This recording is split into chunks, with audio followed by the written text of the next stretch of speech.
Hello বন্ধুরা, welcome to football দুনিয়াতে ভিডিওতে সবাইকে স্বাগত। তো ভিডিওতে খুব ইম্পর্টেন্ট একটা আপডেট শেয়ার করবো, নিশ্চয়ই এতগুলো থাম্বনেল দেখে বুঝে গিয়েছো।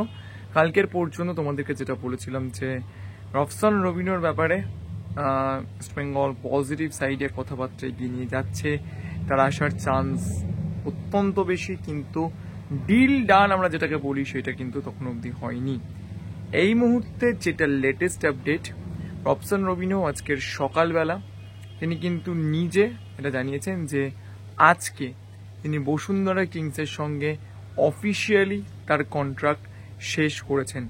আশা করি এইটা নিশ্চয়ই বুঝতে পেরেছো কেন আমি বলেছিলাম যে আগে কেন সাইন হয়নি। তার কারণ বসুন্ধরা কিংসের সঙ্গে অফিসিয়ালি কিন্তু তিনি সম্পর্ক কালকে রাত পর্যন্ত ছিন্ন করেননি। আর সব সময় যেটা বলি, আমাদেরকে অনেকেই গালাগালি দিতেই পারো, সেটা নিয়ে কোনো প্রবলেম নেই, কিন্তু যখন যে ঘটনাটা ঘটবে, যেদিন ঠিক যে ইনসিডেন্টটা হবে, সেদিন সেইটা নিয়ে আসার জন্য আমরা বদ্ধপরিকর এবং সেই চেষ্টাই কিন্তু আমরা সবসময় করে যাচ্ছি। তো আগে সাইন করার কোশ্চেন কখনোই আসতো না, তার কারণ আজকের কিন্তু তিনি বসুন্ধরা কিংসের সঙ্গে তার সমস্ত সম্পর্ক ছিন্ন করেছেন। শুধুমাত্র সম্পর্ক ছিন্ন করেছেন এইটা নয়, তার সঙ্গে সঙ্গে তিনি আরও বেশ কিছু ইম্পর্টেন্ট কথা বলেছেন। তিনি বসুন্ধরা কিংসেই থাকতে চেয়েছিলেন। তো বসুন্ধরা কিংসে থাকতে চেয়েছিলেন বলে তিনি কিন্তু যেটা বারবার আজকের তার পোস্টের মাধ্যমে বলেছেন যে তিনি যাতে বসুন্ধরা কিংসে থাকা যায় সেই জন্য তার কন্ট্রাক্ট এক্সটেনশন নিয়ে তিনি কিন্তু অনেকবার কথা বলেছিলেন বসুন্ধরা কিংস ম্যানেজমেন্টের সঙ্গে, কিন্তু বসুন্ধরা কিংস ম্যানেজমেন্ট তাকে ঠিক যা যা প্রমিস করেছিল সেই সব প্রমিসেসগুলো কিন্তু তারা রাখেননি। তো সেই কারণেই তিনি বসুন্ধরা কিংস ছাড়তে বাধ্য হয়েছিলেন।